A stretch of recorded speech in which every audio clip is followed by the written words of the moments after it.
دكتور محمد بدر، دكتور تخدير شغال في الإمارات، مكان الإقامة كومباوند سكن في التجمع الخامس.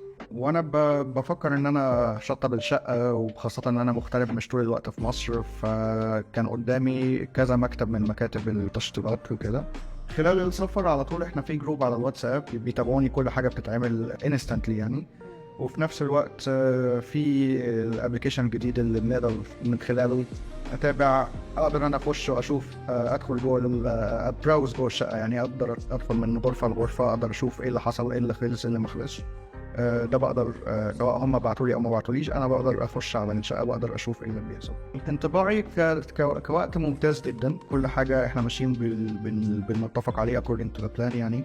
كخامات وكتشطيب، الميزه في الطاوله ان انت عندك الاوبشن انك تزود في حاجه معينه او تنقص في حاجه معينه على حسب البادجت بتاعتك. السعر بشكل عام ممتاز يعني، مقارنه ببقيه الشركات اللي في السوق اللي انا قارنتها قبل ما ابتدي اشتغل مع طاوله. السعر بشكل عام ممتاز، نسبه الاشراف ممتازه. يعني ما كنتش بتمنى اكتر من كده. فبالتاكيد انا لو عندي حاجه تانية هشتغل برضه مع شركه طاوله، ولو عندي صديق اكيد بالتاكيد بريكومند طاوله ليا.